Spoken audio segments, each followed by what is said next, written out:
y hay diferencias marcadas en lo que es la historia clínica pediátrica de la historia del adulto. ¿Alguien me puede decir qué diferencia puede haber? ¿Alguien me puede mencionar o escribir qué diferencia cree que hay entre una historia clínica de adulto y una historia clínica pediátrica? Si alguien abre su micrófono o escribe, la idea es que al menos al inicio y en el transcurso podamos participar, es mucho mejor.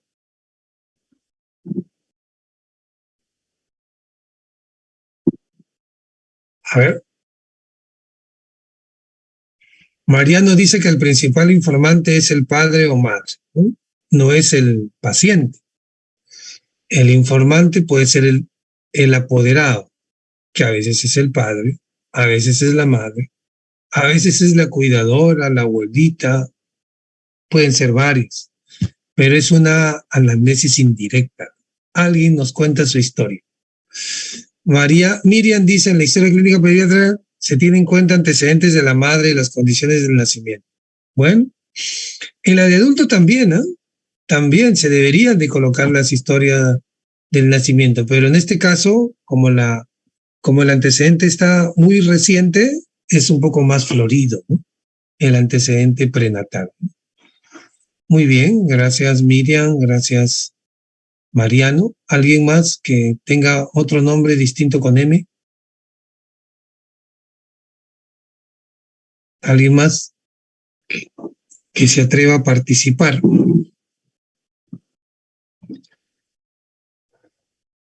¿Nadie más? ¿Qué diferencia entre una historia clínica de adulto con una historia clínica pediátrica?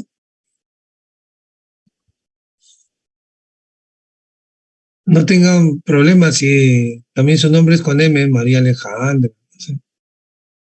Igual, participen.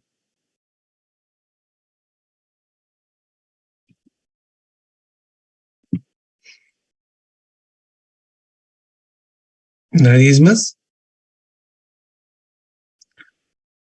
Bueno, vamos a ir viendo en el transcurso de la presentación las diferencias. Si bien es cierto, es una historia clínica indirecta, la toma de información es indirecta, es un desafío hacer una historia clínica pediátrica.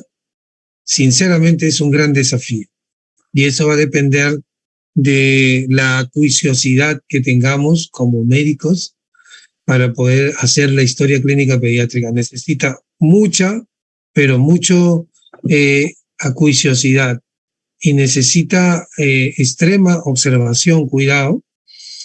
No es el examen físico a todos por igual, eso es una gran diferencia.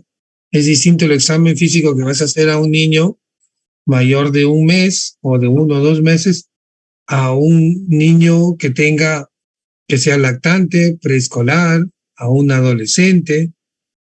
Entonces son completamente distintos, ¿no?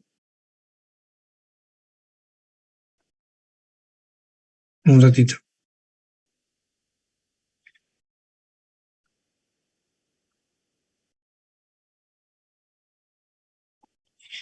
Entonces, eso es importante, saber de que cada niño es distinto. No a todos les voy a examinar igual, no a todos les voy a preguntar igual. Es un poco el formato, si bien es cierto, el cronograma, los partes son uniformes, pero la forma de aplicarlo, el procedimiento es completamente distinto a cada uno. Bueno, la historia clínica pediátrica, ya saben ustedes, es un documento médico legal que registra los datos tanto de filiación, los procesos relacionados a la atención del paciente, que debería estar de forma ordenada, integrada, secuencial e inmediata la atención, ¿no? Debería tener la firma o electrónica o digital o manuscrita y debería ser administrada por la institución prestadora de servicio de salud. La historia clínica debe ser única, no debe haber 2 historias de un paciente, debe ser integral, que abarque todas las áreas de la pediatría, es confidencial, debe ser segura, o sea, ahora con COVID que a veces tomaban pantallazos de las atenciones y se los pasaban por WhatsApp. Eso no debería de ser permitido porque la historia no debería de compartirse previo autorización para ello. Debería estar disponible para el personal autorizado. Debe ser legible. Ahora con la historia electrónica es mucho más sencillo. Debe ser veraz. Y ahí hay que tener cuidado. ¿Por qué? Porque a veces hay cosas que uno realiza y no las escribe. Entonces la veracidad no solo es que diga lo correcto, sino que complete la información. A veces uno hace varias cosas y no las escribe.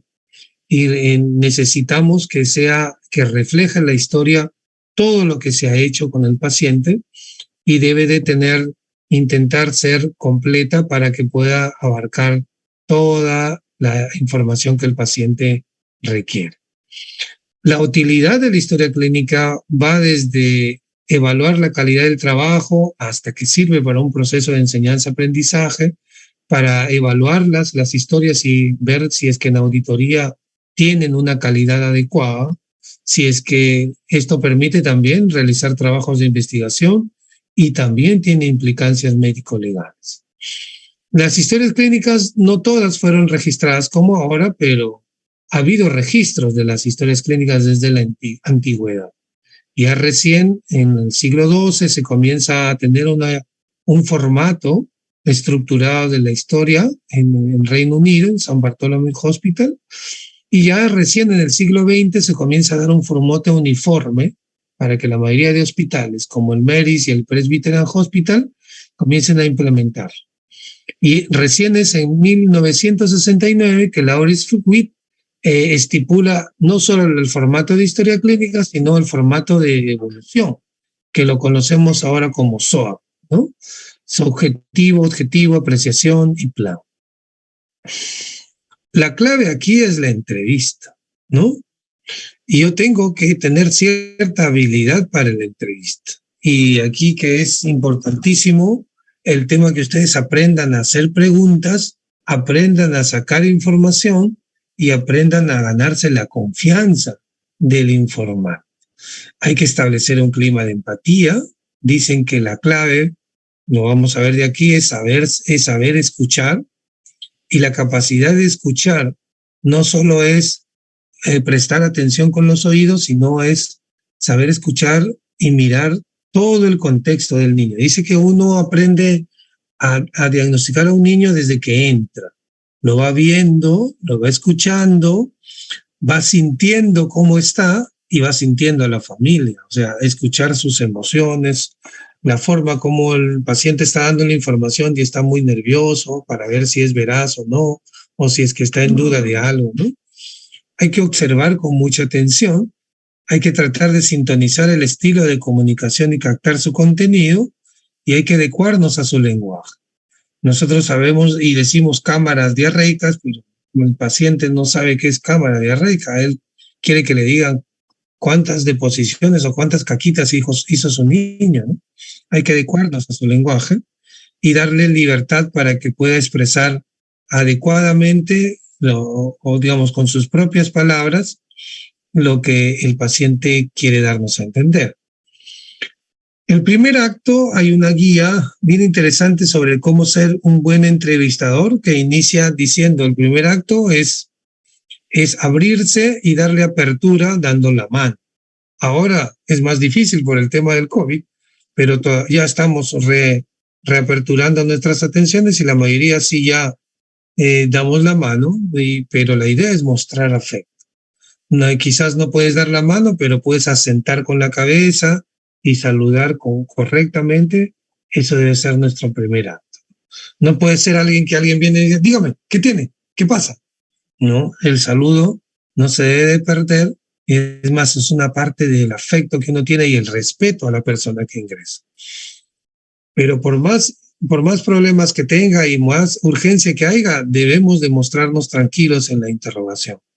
¿Por qué? Porque eso da seguridad a la familia.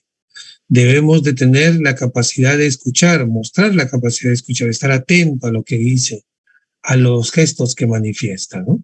Hay que tener ya un esquema, ya algo predeterminado sobre nuestro esquema mental de la historia clínica, que es lo que primero vamos a preguntar, segundo, tercero, cuarto. ¿Por qué? Porque si bien es cierto, voy a anotar en mi libreta los datos, pero no voy a estar mirando para ver ¿cuál es lo siguiente? Espérese, la número 3 le pregunto. Yo tengo que tener una historia clínica definida en mi esquema mental, ¿no? Y estar llano a responder sus inquietudes. ¿Por qué? Porque no es sencillo. Algunos vienen preocupados por una cosa y eso no es el problema principal. Hay algunos que son muy desesperados, estresados, deprimidos y hay que saber manejarlos con calma y difícilmente es adecuado estar tranquilos.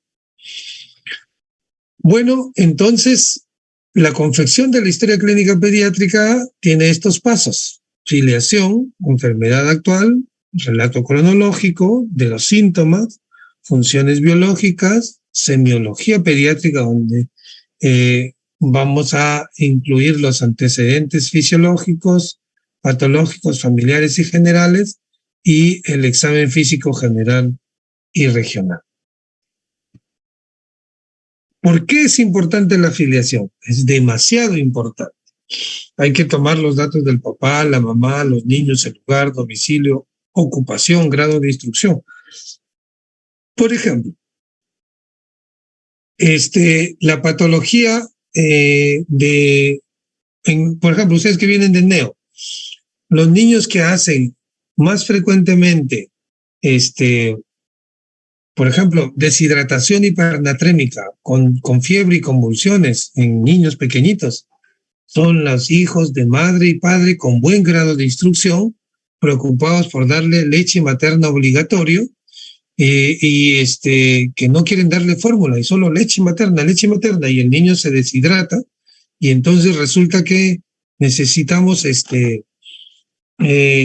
la mamá está tan preocupada por darle de mamar porque sabe que la leche materna es importante que el niño se deshidrata y llega con fiebre y a veces hasta convulsiones. Es importante saber el grado de instrucción. Por ejemplo, se asocia a mayores riesgos de hospitalización y de problemas cuando tienen un grado de instrucción muy bajo, ¿no?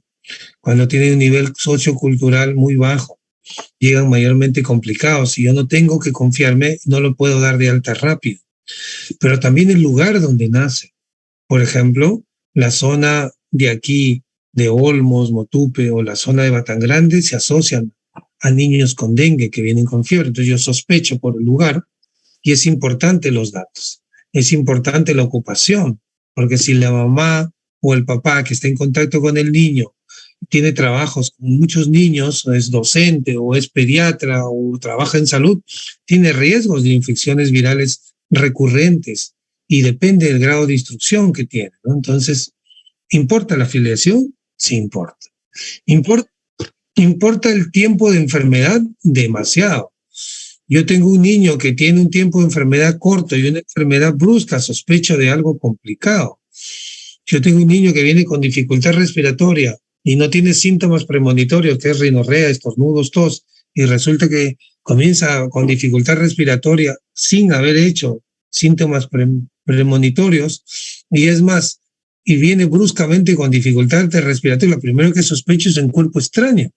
Entonces, importa el tiempo de enfermedad, la forma de inicio, si es brusco también o insidioso, y el curso, si es progresivo o no. Acá viene lo más importante. Para yo tener los datos, el relato cronológico, yo voy a tratar de definir bien en el tiempo cuáles son los primeros síntomas. Y quizás hasta voy a hacer una línea temporal. ¿Por qué? Porque la mayoría de familiares dicen, mi niño viene mal. ¿Qué es lo que tiene? Fiebre. ¿Desde cuándo? Desde ayer. Pero si yo no pregunto, la mamá cree que el tiempo de enfermedad y los síntomas se iniciaron ayer. Yo tengo que preguntarlo, ¿y no estuvo con rinorrea, estornudos, tos previamente? Sí, lo tiene desde hace 2 semanas. Entonces el tiempo de enfermedad no es un día, resulta ser 15 días y se me está complicando con una infección sobreagregada.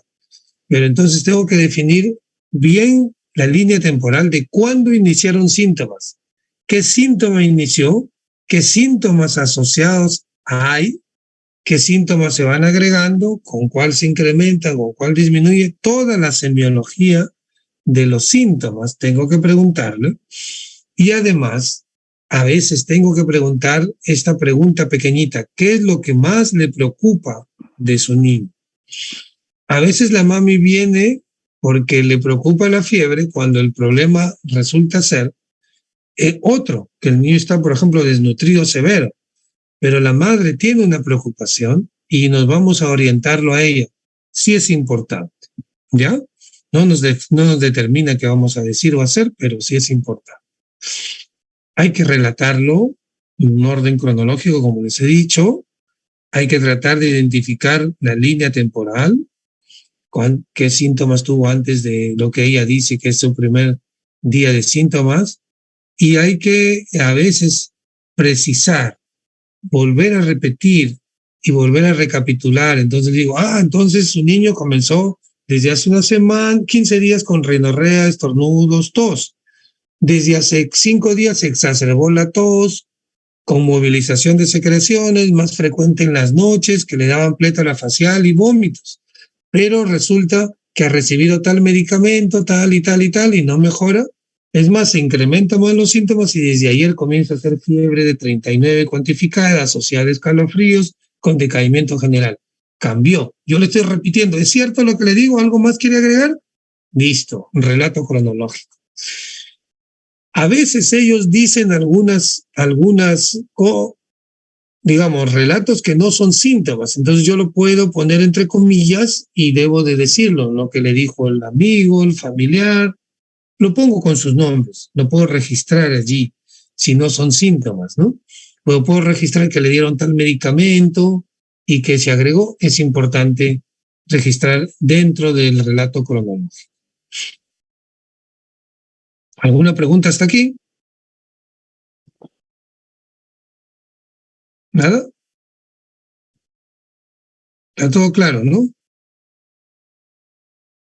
Muy bien. Funciones biológicas es clave en un niño. ¿Por qué? Porque si un niño no tiene apetito, puede ser, si bien es cierto, un niño de esos niños que hay con trastornos de la alimentación por problemas de selectividad, puede ser. Pero también puede ser una manifestación de un problema serio. El niño no quiere comer.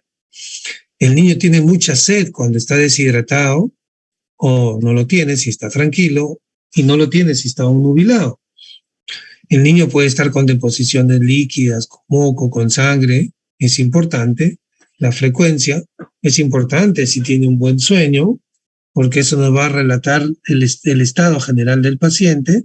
Si orina mucho, orina poco, también me va a ayudar. Y el peso, la talla, como parte de esto, más del examen físico de las funciones biológicas, que me van a ayudar también a evaluar.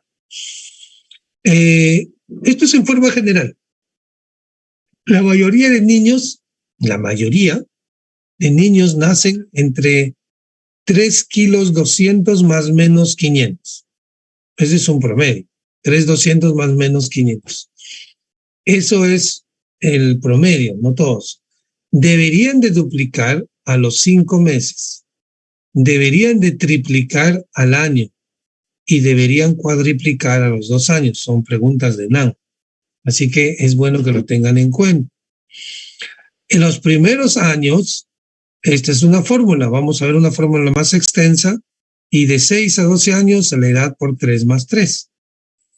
El primer semestre la talla aumenta el 50%, 16 centímetros. El segundo semestre, el otro 50%, disculpen, el primer semestre aumenta casi el 75% y luego el segundo semestre es menos. Al año debería de aumentar 24 centímetros, como 2 centímetros en promedio por mes, pero siempre la ganancia de talla mayor es el primer semestre. A los 4 años deben de medir 1 metro y entre 5 a 12 años deben de ganar de 4 a 6 centímetros por año, un promedio de 5. ¿Qué antecedentes es importante? Ya vamos al tema de antecedentes fisiológicos. Es clave, por ejemplo, ver si la mami no ha tenido TORCH, toxoplasma, rubiola, citomegalovirus, herpes, sífilis, ¿no?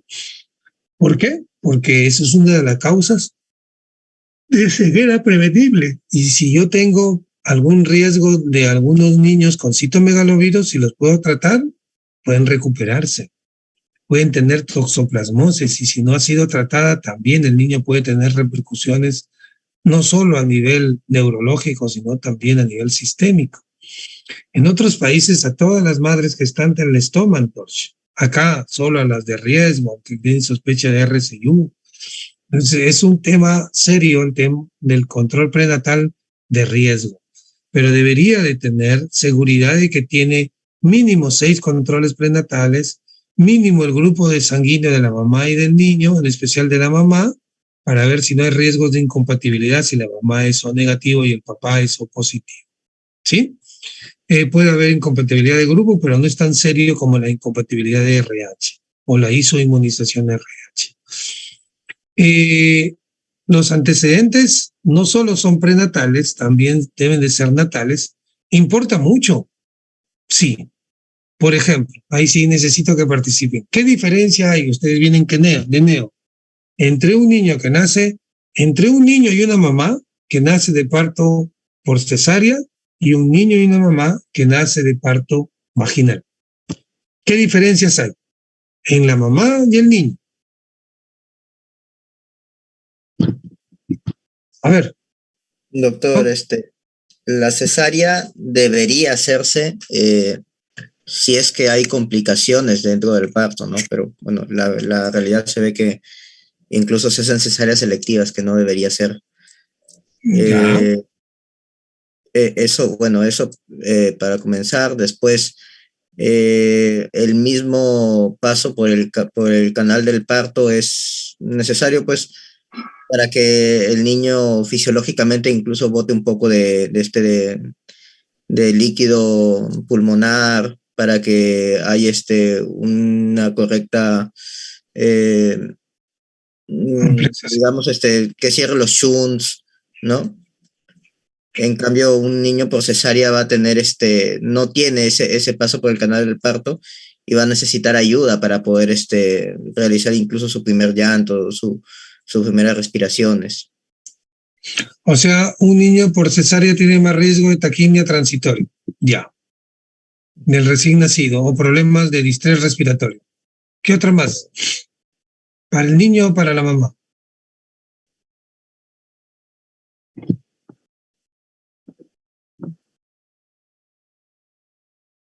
Gracias, Mariano. ¿Alguien más?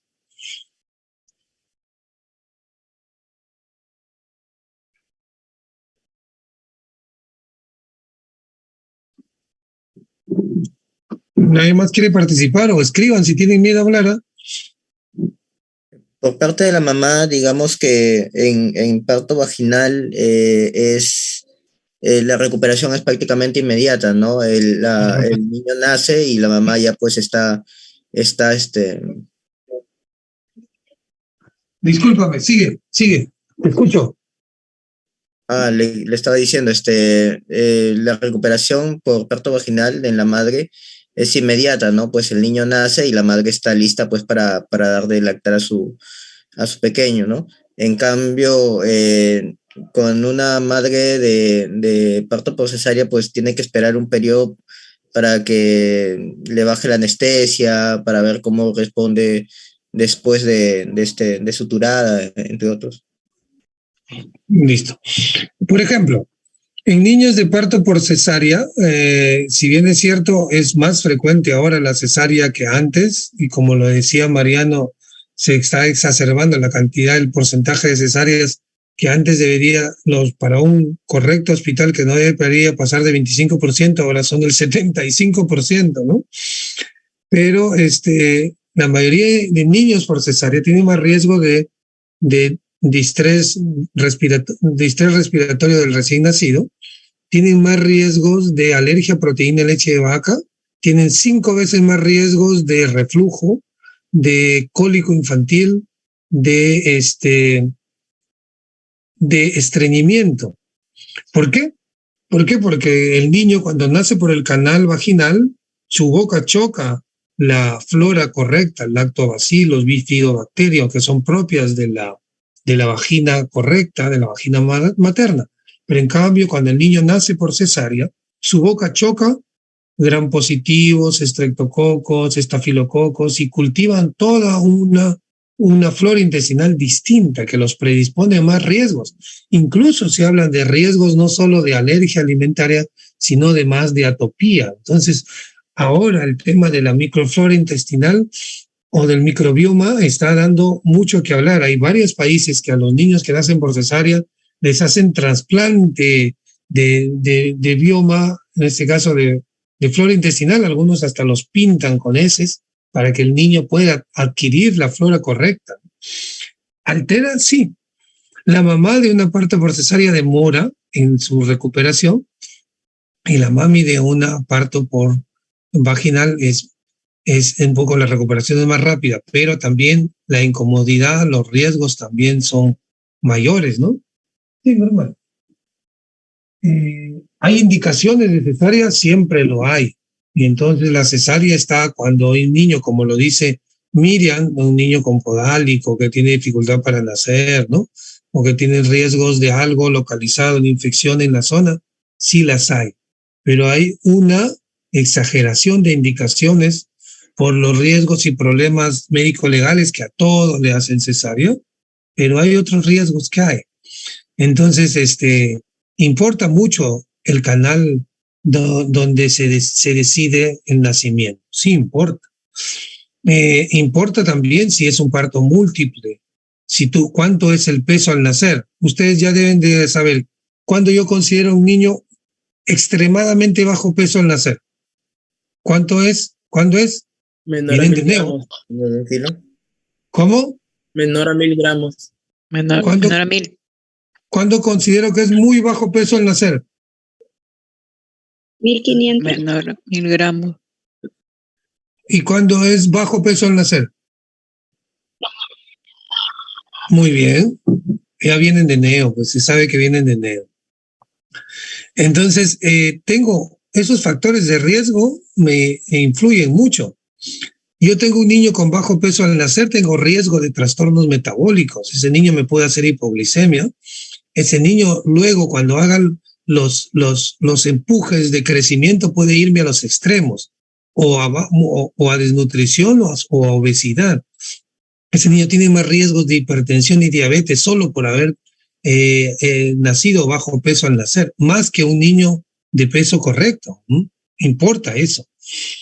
¿El Apgar importa? Sí importa, pero lo que más importa es cuánto tuvo a los 5 minutos, porque yo no espero al minuto para recién intervenir o reanimar a un niño, pero si un niño tiene menos de 7 de Apgar a los 5, yo le hago un seguimiento neuropediátrico durante mínimo 12 meses para ver si no hay una repercusión en su desarrollo de este niño. ¿Importa? Sí, importa. Necesito que además veamos si es que tuvo algún problema de ictericia, si tuvo riesgo de encefalopatía hiperbilirrubinemia, si hubo convulsión, si nació con alguna dismorfia o una anomalía congénita, si necesitó hacer procedimiento especial o, por ejemplo, cateterización umbilical y hacer exsanguíneo transfusión. Ese niño tiene riesgos de haber conllevado una hipocalcemia o tiene riesgos de haber lesionado la aorta y causar una cavernomatosis de la aorta y luego a los 5 o 6 años hipertensión portal y hemorragia con varices esofágicas, ¿no? Entonces, ¿importa? Sí importa, ¿no? Si este niño ha tenido ventilación mecánica porque tiene riesgos de hacer displasia bronquiopulmonar. Entonces, los antecedentes son clave cuando uno enfoca a un niño. Es importante si el niño recibió leche materna exclusiva o mixta o artificial. Entonces, yo tengo niños ahora, el boom de los niños lactantes es la alergia a proteína de leche de vaca, porque a casi la mayoría se les da fórmula al inicio, no se trabaja mucho dándole la leche materna exclusiva y la importancia y la vitalidad de la leche materna exclusiva que pueda darle una posibilidad de inmunidad y desarrollo a un niño, y se prefiere una fórmula artificial. Si ese niño ha tenido problemas durante el nacimiento con vómitos, cólicos, diarreas, importa. cómo ha sido el destete, cómo se han introducido los alimentos sólidos, en qué cantidad, si son correctos, si son alergénicos, cómo va su historia alimentaria ya cuando es más grande, en desayuno, almuerzo y cena. Hay que recabar la información de todo el calendario de vacunación. Yo tengo que saber qué vacunas le pones al recién nacido. Chicos, a ver, Lorena, Stephanie, ¿qué vacuna le pones a un recién nacido? ¿Qué vacuna le toca? BCG se le coloca entre 1 a 7 días, debería de ser, así es. ¿Y qué más? Y la vacuna contra Déjalo, estoy con Lorena. Estoy con Lorena, por favor, déjalo a Lorena. ¿Qué más aparte de la BCG? Las primeras 24 horas tengo que colocarle otra más. ¿Cuál? ¿Nadie? Y ahora sí, cualquiera. Aparte de la BCG. Contra la hepatitis B. Hepatitis B. Hepatitis. Así es, hepatitis B en las primeras 24 horas. Gracias, chicos. Yo debo de colocar hepatitis B en las primeras 24 horas porque somos una población de riesgo de hepatitis B congénita, aunque más es en la zona en las zonas orientales, ¿no? En el oriente, pero igual se ha quedado que a nivel nacional se coloca a todos los recién nacidos. Igual voy a volver a colocar un refuerzo de hepatitis B a los 2, 4, 6 y al año y medio y a los 4. Pero es importante estas primeras 24 horas. Y hay que saber qué vacuna les toca a los 2, a los 4, a los 6, a los 7, al año 3 meses, al año 6 meses. Debemos de saber cuál es el calendario. Va a haber clases para eso, pero debo de yo saber cómo es el calendario. Y la mami debe presentarme su carnet de vacunación que tiene cada niño. Y si no lo tiene, al menos yo debo de revisar la huella de BCG, que está en la zona deltoidea, ¿derecha o izquierda? ¿Derecha o izquierda? Derecha. ¿Cómo? ¿Izquierda? Derecha. Derecha. Deben de revisar ustedes y deben de verse, ¿eh? Si es que no lo tienen, de repente no les pusieron bien su BCG. Pero deberían de todos revisar eso, ¿ya? Siguiente, deberíamos de ver cómo va crecimiento y desarrollo. Es importante que tengan crecimiento y desarrollo los 12 primeros meses cada vez, los niños cada mes. El primer mes el crecimiento y desarrollo debe ser al nacer, a los 7 días, al mes. Y cada mes luego debería de ser el primer año y luego cada 2 meses el segundo año. Se debe registrar peso, talla y evaluación del desarrollo en los 4 hitos del desarrollo. En la parte de motora gruesa, que es lo que es sedestación, control cefálico y de biperestación, la motora fina, que puede ser cuando cogen con la mano, lo llevan a la boca, cuando hace pinza, cuando arma cubos, que puede ser en el lenguaje, cuando hace gestos con simulación no verbal, cuando hace su primera gu, cuando repite su primera sílaba, disílabas, cuando dice su primera palabra sin sentido, su palabra con sentido, en la zona y lo de que es comportamiento, socialización, que es el cuarto hito del desarrollo, cuando él aprende a decir no, a reconocer a extraños. Entonces debo de yo tener hitos del desarrollo que me ayuden a ver en qué normalidad está el niño desarrollando, no solo en peso y talla, sino en la funcionabilidad. Hay que registrar los antecedentes patológicos, enfermedades. Es frecuente que el niño tenga SOP o infecciones respiratorias, hospitalizaciones, cirugías. Hay que tener cuidado, mucho cuidado con el tema de las alergias, ¿no? Existe mucho antecedente en niños que tienen problemas con alergias y si no registramos o preguntamos, el niño puede tener una reacción de hipersensibilidad severa, hasta pueden llegar a shock de hipersensibilidad, ¿no? Se debe registrar también algunos antecedentes, lesiones o intoxicaciones. Ahora es bastante frecuente intoxicaciones. No solo a nivel personal, a nivel familiar, es importante las enfermedades familiares o genéticas, ¿no? Las epilepsias, la asma, rinitis alérgica, son fácil de preguntarles, pero no solo es eso. Los hábitos familiares, el fumar, el usar drogas, tienen un componente heredogenético que ahora se llama la epigenética, o sea, el comportamiento de los padres influye el comportamiento de los niños, sí es cierto, ¿no? Esos hábitos nocivos lamentablemente tienen una repercusión en la familia, ¿no? Hay que tratar de ver qué antecedentes hay y eso importa en su historia. La parte socioeconómica para definir el sistema de saneamiento, los antecedentes de riesgos con enfermedades específicas como tuberculosis o enfermedades zoonóticas, de acuerdo a la zona donde vivo, deben ser parte de la historia. Ahora sí ya vamos al examen físico. El examen físico general no es uniforme, como los decía. Comienza desde la observación, desde que el niño entra, creando un clima cálido, correcto, de simpatía, de ánimo. Es difícil caerle bien a todas las personas y en especial a los niños. Uno tiene que tener un espíritu correcto para poder caerle bien a sus niños y no solo a los niños, sino a los familiares, porque los familiares son los que están seguros cuando tienen la confianza en un pediatra o un médico allí, ¿no? Se debe de tener un orden de acuerdo al niño porque se deben de postergar los procedimientos desagradables al final. Por ejemplo, yo debo de postergar al final la evaluación del baja lengua para la boca o la evaluación de los genitales. Yo debo de tener una estructura distinta a cada uno de los niños para evaluar. A un neo yo lo evalúo de arriba hacia abajo. A un lactante de 1 a 3 meses de arriba hacia abajo.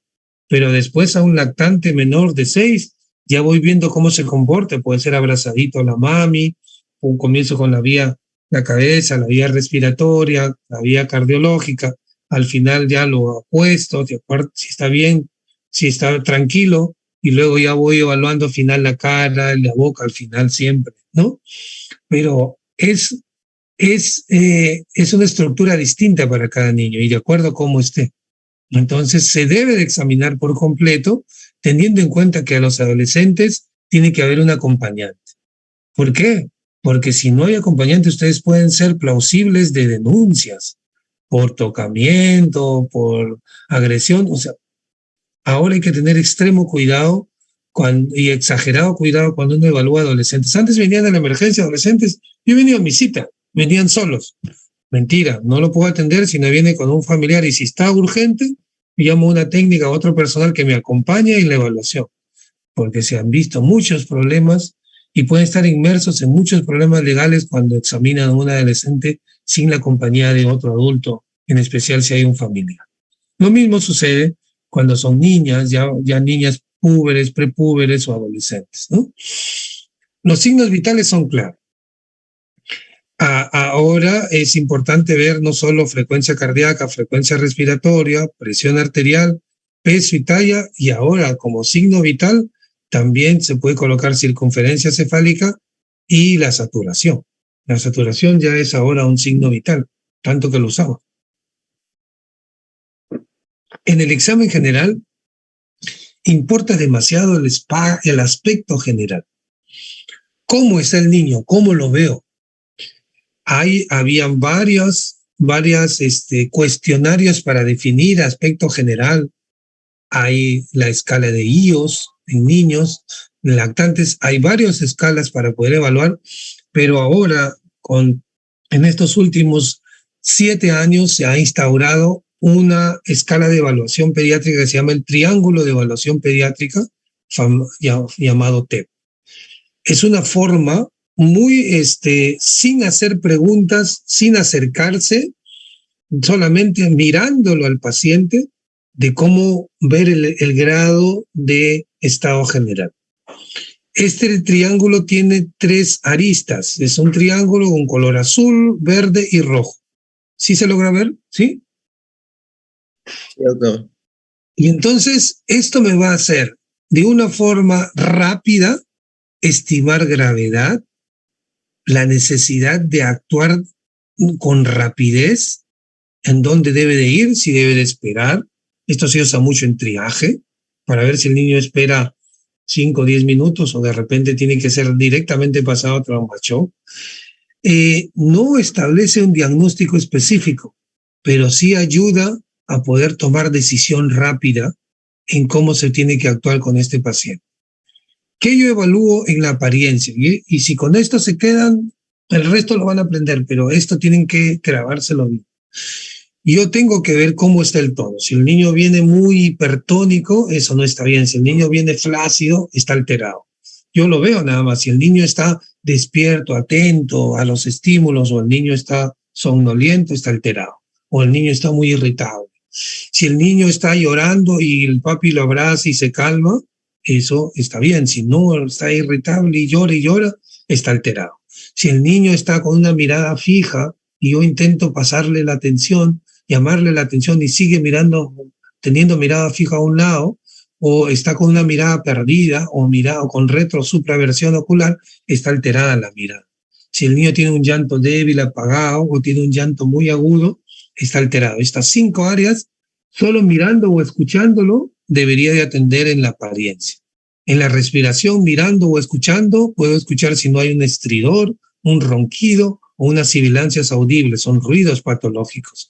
O si tiene una posición anómala, hay niños que vienen haciendo trípode para poder respirar con insuficiencia respiratoria, o haciendo como un olfateo, tratando de ganar aire, o tú intentas poner en decúbito dorsal y no pueden ponerse porque están con disnea. En niños que yo veo que tienen un aleteo nasal o retracción supraclavicular o intercostal o subcostal, estos niños, cualquiera de estas 4, son indicativas de que está alterado esta área respiratoria. Y es un indicador muy exacto de alguna alteración en la oxigenación o ventilación. Y finalmente tengo que evaluar estas 3. Tengo que mirar el color de la piel para si hay palidez en piel o mucosas, o si hay cianosis en piel o mucosas, o si tiene la piel reticulada como una malla que se llama cutis marmorata. Y entonces, solo mirando yo puedo saber si está alterado. Si está alterado uno de ellos, que puede ser la apariencia, yo tengo un diagnóstico fisiopatológico de disfunción del sistema nervioso central. ¿Qué sucede en los niños? Con deshidratación, con una fiebre persistente. No quiere decir que algo esté muy mal, pero es una disfunción del sistema nervioso como diagnóstico fisiopatológico. Ahí entran un montón de posibilidades diagnósticas fisiopatológicas. No me va a dar diagnóstico, que al final yo les voy a decir, pero yo me voy orientando con este TEP para ver cómo va. Si tiene alterada sola la respiración, entra en diagnóstico fisiopatológico de dificultad respiratoria. Pero si tiene alterada apariencia y respiración, ese niño está en fallo respiratorio y tengo que atenderlo mínimo 5 minutos de demora. Si está alterada la circulación, es un shock compensado. Si está alterada la circulación y la apariencia, es un shock descompensado. Tengo que intervenir rápidamente. Pero si el niño tiene alterada los 3, ese niño está en falla cardiopulmonar, debe ir directo a trauma shock. A veces uno dice, está saturando bien, se le ve un poco pálido, pero si está alterada circulación, respiración y apariencia, debe ir a trauma shock. No debo yo de esperar que se me complique para recién pasarlo a trauma shock. Eso es la evaluación del estado general. Y yo puedo de reciente decir en mi historia, colocar aparente buen estado general, aparente regular estado de nutrición, regular estado de hidratación, y ahí coloco yo la facies, ¿no? Tiene una facies pálida o una facies terrosa, tengo que colocar el tipo de facies, tengo que colocar si está ventila espontáneamente o necesita cánula binasal o máscara de reservorio, tengo que ir viendo la parte respiratoria general, la parte cardiovascular en general, que lo hago con el llenado capilar. En la apreciación general tengo que colocar el llenado capilar si es menor de 2 segundos, que es lo correcto, ¿no? Y si está despierto, conectado, ¿no? Finalmente, después de eso voy bajando a la piel. En la piel veo si hay alguna alteración de la coloración, de acuerdo a estos problemas que puede haber. Si hay ictericia en un recién nacido, si hay alguna lesión en piel sana o en piel enferma, que puede ser de repente hematomas, petequias, equimosis, manchas morgólicas que son variantes normales, o vermis gaseoso, lanu, manchas café con leche, ¿no? Importa mucho el que yo vea no solo en piel, sino la parte linfática. Y de acuerdo a la región, voy a orientar qué tipo de patología. Acá en las siguientes diapositivas vamos a ver qué posibilidades hay de acuerdo a la región. Un ganglio no debería de pasar de 1 centímetro de diámetro en distintas localizaciones. No debería de ser. Y en la zona inguinal, esto sí puede ser de 2 centímetros, pero no más. Yo tengo 5 criterios para definir un ganglio patológico. Si este es más de 1 centímetro fuera de la zona inguinal, si es indurado, pétreo, si es fijo a planos profundos, si está fistulizado o si está con eritema alrededor. Si tiene alguna de estos 5 es un ganglio patológico. Si no tiene ninguna, es un ganglio normal porque hay microadenopatías y los ganglios reaccionan por inflamación circundante. Por ejemplo, los ganglios occipitales reaccionan a la zona del cuero cabelludo. Si hay lesiones o dermatitis seborreica del recién nacido, van a crecer estos ganglios. La mami se preocupa, se desespera, pero es parte normal, siempre y cuando no tengan estos criterios de severidad que les dije, ¿no? Voy a evaluar el sistema locomotor, voy a evaluar las caderas para ver si hay displasia de caderas, si hay, según haciendo las maniobras de Barlow y Ortolani. Voy a tratar de ver e inspeccionar la columna para ver si hay alguna desviación patológica. Tocar, inmovilizar las articulaciones. Bueno, hay anomalías congénitas, hay sindactilias, hay polidactilias, ¿no?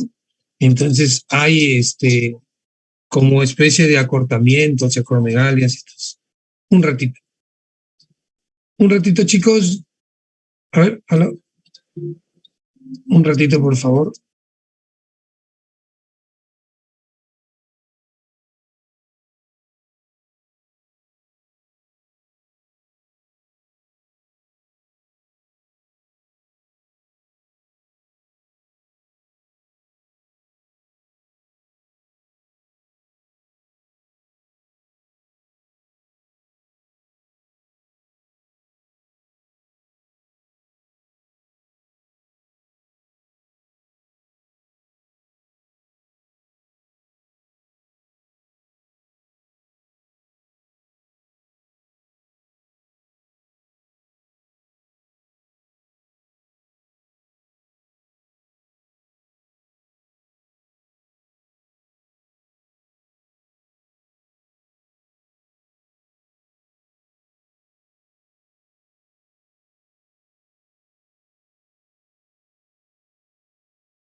Disculpe. Entonces, hay que tratar de ver si hay alguna normalidad.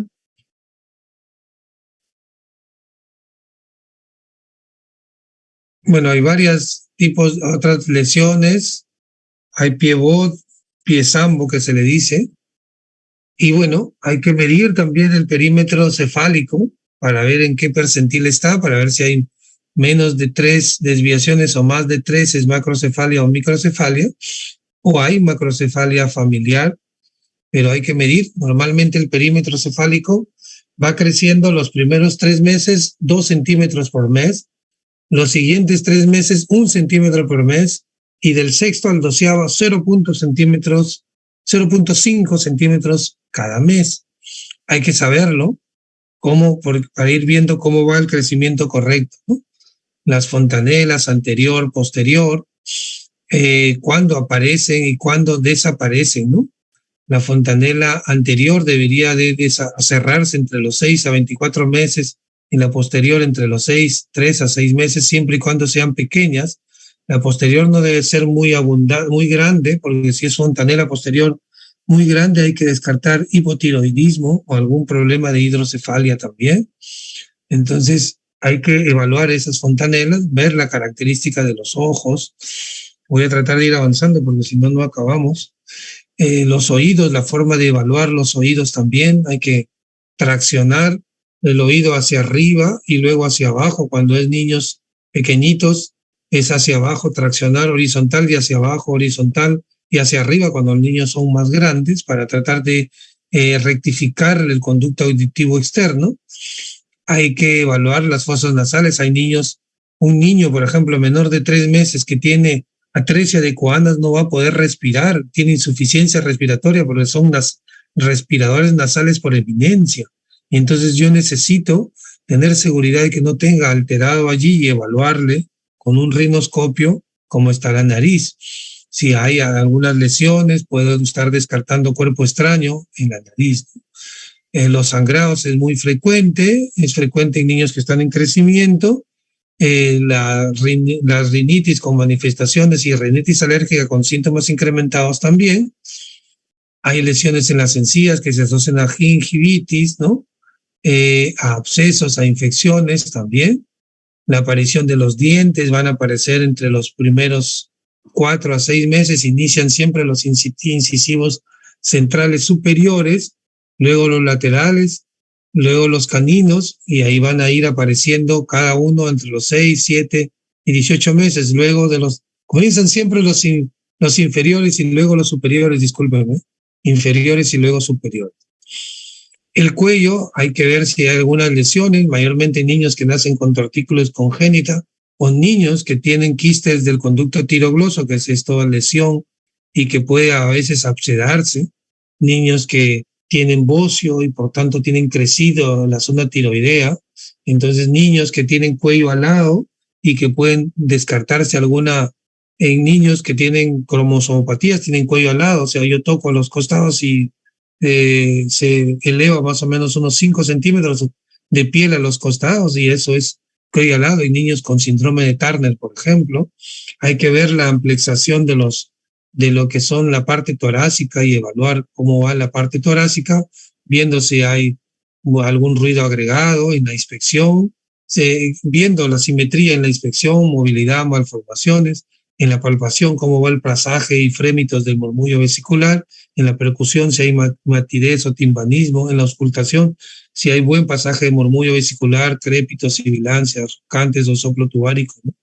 En la parte cardiovascular, el tratar de ir viendo cómo está el choque de punta, que debe ser la línea medio auricular, quinto espacio intercostal, si hay algún soplo que pueda orientarme.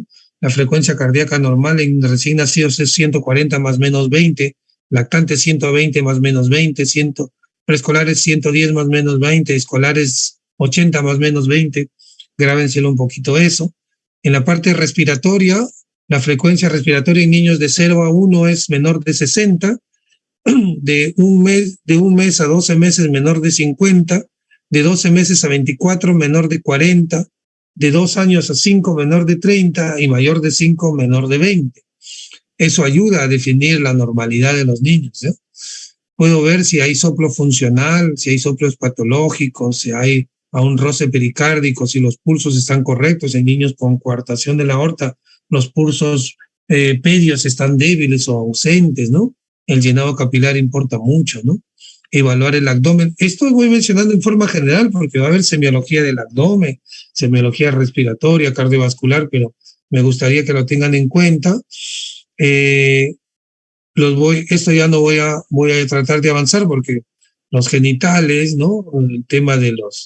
El tema de la fimosis es bastante frecuente en niños, el tema de las sinequias en niñas que se dan la fusión de los labios mayores, el tema de las dismorfias o en este caso aumento del tamaño del clítoris y los labios mayores en niñas o que puedan haber también pseudohermafroditismo en genitales femeninos, ¿no?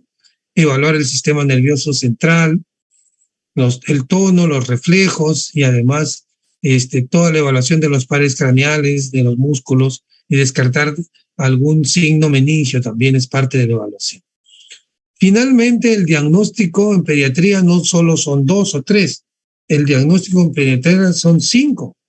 Yo tengo que hacer un diagnóstico sindrómico, tengo que hacer un diagnóstico nutricional que van a aprender a hacerlo, un diagnóstico de hidratación, que también hay escala para hacerlo, un diagnóstico del desarrollo psicomotor, y esto puede ser, si es que desean hacer diagnóstico de inmunizaciones y contextual familiar. Pero no me quedo contento con el diagnóstico nosológico nada más.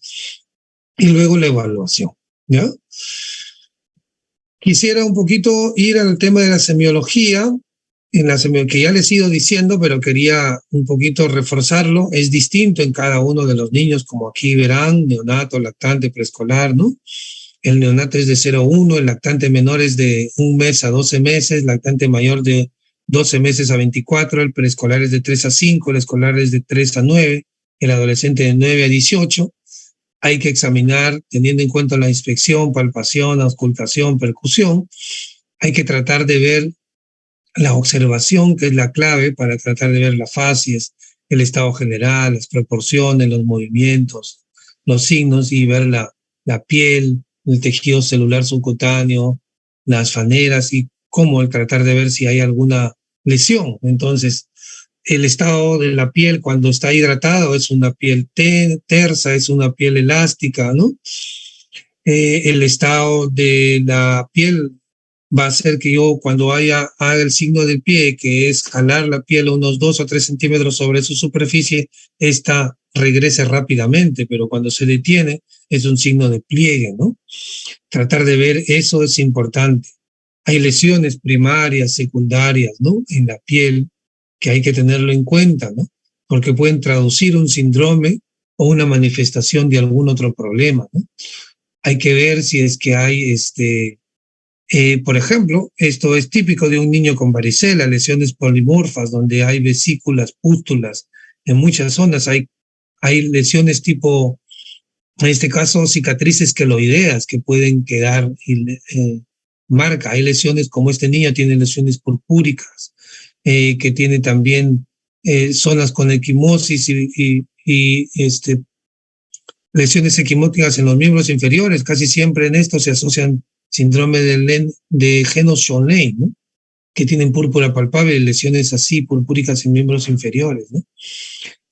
Hay que entonces saber graficar la antropometría en semiología para ver peso y talla, y cómo esto me va a ayudar a ir viendo. Estas son las fórmulas que ya les dije: de 1 a 5 años por 2 más 8.5, de 6 a 12 por 3 más 3. Y puedo tratar de ver si es en meses, edad por meses, más 9 entre 2. El primer año, cómo calculo el peso. En niños con edema o signo de la fobia, mayormente asociados a hipoalbuminemia, hipoproteinemia, insuficiencia cardíaca, y si esto es localizado, puede ser algún problema linfático, ¿no? Tengo que sospecharlo. En niños hay facies características de los niños, facies cuchinoide, por ejemplo, niños que tienen como si fueran obesos, ¿no? Y marcado llenura, facies de la luna llena, en facies cuchinoide, en facies mongoloide, que tienen la hendidura labial oblicua, hendidura ocular oblicua, que tienen la implantación baja de ambos pabellones auriculares, ¿no? Que tienden a tener macroglosia, ¿no? Facies deshidratada, adenoidea, que es el niño que tiene la dentadura, que tiene la boca entreabierta y tiene la dentadura maxilar superior prominente, como si fuera dientes de conejo, y que tiene un poco ancho la zona malar media, ¿no? Facie renal con niños con edema en párpados, bilateral, aunque esta pareciera también una urticaria, ¿no? Hay que describir las facies. Hay facies de Williams, hay distintas facies pálidas, hay que saber diferenciarlo, ¿no? Hay que saber diferenciar entre craneosinostosis y microcefalia, ¿no? Eso lo van a averiguar, cómo diferenciar craneosinostosis y microcefalia, y cómo ver si es que este niño, la diferenciación entre céfalohematoma y campo sucedáneo, que ustedes deben saberlo porque ya vienen de neo. El perímetro cefálico ya les dije. Cuando hay macrocefalia, que puedo sospechar de algún proceso expansivo cerebral u obstructivo. La característica de los ojos no solo es tratar de ver los párpados, las conjuntivas, sino ver las glándulas lacrimales, que pueden ser una de las principales causas de obstrucción y de lagrimeo en los neonatos.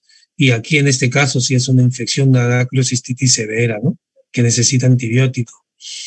Las famosas estrabismos, las famosas desviaciones hacia adentro, hacia afuera o hacia arriba, las famosas que pueden ser fisiológicos hasta los 4 o 6 meses, eso se tiene que evaluar. La característica de los ojos, la ictericia, hay que descartar todo niño con ojo rojo, hay que descartar uveitis, tiene que ser evaluado por oftalmología. Estas son hemorragias conjuntivales. Hay que tener en cuenta, y debería de hacerse a todo niño, el reflejo de ojo rojo es con una lámpara roja para ver que se vea la zona de la pupila de color rojo y no de otro color que pueda sospechar de catarata congénita, ¿no? Microftalmia, estrabismo, exoftalmia, en los típicos síndromes niños con Down que hacen la línea simiana o pliegue palmar único, el que tienen el signo de la sandalia, que tienen en el pie una línea en la parte de la plantar, niños con hendidura ocular oblicua, implantación baja de la paviana auricular, que tienen a tener... pasa. Allá, en la boca, los niños con respiración bucal que roncan al dormir, duermen con la boca abierta, tienden a tener rinitis o hipertrofia de adenoidea, ¿no? Labio o paladar hendido, entonces hay que tenerlo en cuenta. Estas son paladar hendido, labio hendido, este es un búgedo oral por infección. Estas son las famosas hipertrofia adenoidea, que se va a ver acá una oclusión de la luz en el cabo faríngeo. Hay que ver, como le digo, el cuello, que es el cuello corto en hipotiroidismo, Cushing, síndrome de Turner, y son el famoso cuello alado en el síndrome de Turner. En Cushing, que es el cuello corto, hay tostículos congénitos y tostículos adquiridos en niños que tienen síndrome de Sandífer. ¿Cuál es el Sandífer? Son niños que sufren de esofagitis por alergia a proteína de leche de vaca y hacen como hiperextensión del cuello hacia afuera y atrás, y pareciera como si fueran convulsiones o movimientos tónicos, pero es por la esofagitis, y ellos hacen tortícolis adquiridas, ¿no? Hay que descartar quistes del conducto tirogloso, como que se ve. Hay que descartar bocio, que debería de verse también. Hay que evaluar el sistema ganglionar, como les decía. Debo de todas maneras, en todo ganglio que está sobre la clavícula, es un ganglio patológico, ¿no? Hay que descargar alguna lesión tumoral a nivel torácico y gástrico, ¿no? Cuando el tamaño del adenoides o del ganglio es más de 4 centímetros, debe de biopsiarse y debe de derivarse a hematopediatría, ¿no? Es importante la movilidad, las características, la consistencia, es importante el dolor, ¿no? Los metastásicos no tienden a ser dolorosos, ¿no? Pero mayormente los infecciosos tienden a ser dolorosos. La localización importa, ¿no? ¿Qué tipo de ganglio? Y voy a avanzar acá, los occipitales que están inflamados, ¿a dónde estuvo la inflamación? El cuero cabelludo en niños con rubiola y mononucleosis infecciosa. Los ganglios submandibulares son por infección de la cabeza, cuello, faringe y oído. Los ganglios yugulares son linfoma, tumor maligno de la cabeza o cuello. Los supraclaviculares siempre alguna anormalidad y alto riesgo de malignidad, ¿no? El derecho, el izquierdo, ¿qué me pueden traducir, no? Hay que ver la parte locomotora también, las displasias de cadera, la clave es evaluar siempre a todo recién nacido y tomar alguna evaluación del primer mes con una ecografía. Hasta el tercer mes se puede evaluar con ecografía, pasados esos es con radiografía de caderas o en Van Rosen para poder evaluar alguna displasia de caderas. Y ecografía se debería tomar en especial a niñas que nacen de cesárea y que tienen antecedentes de alguna displasia o algún problema de las articulaciones. Sí o sí, a toda niña que nace por cesárea debería tomarse una ecografía al mes de vida o hacerle una radiografía entre el tercero o 6 meses si se sospecha por Barlow o Ortolani de displasia de caderas. el signo de Galeazzi, que es para tratar de ir evaluando el tamaño o la desnivel que hay a un niño que está cuando yo lo acuesto de rodillas, es las maniobras de Ortolani y Barlow, cómo se deberían de hacer, las maniobras de reducción de Ortolani, el pie plano, que es bastante frecuente, que tiene mucho de componente genético y que se diagnostica recién a los 24 meses, no se diagnostica recién nacido. Listo. Tratamos de avanzar, chicos. ¿Alguna pregunta? He corrido una barbaridad, pero espero que... Miriam dice, ¿hasta cuándo involucra la historia clínica pediátrica? Hasta los 15 años, según ESalud. Hasta los 18, según MINSA. Según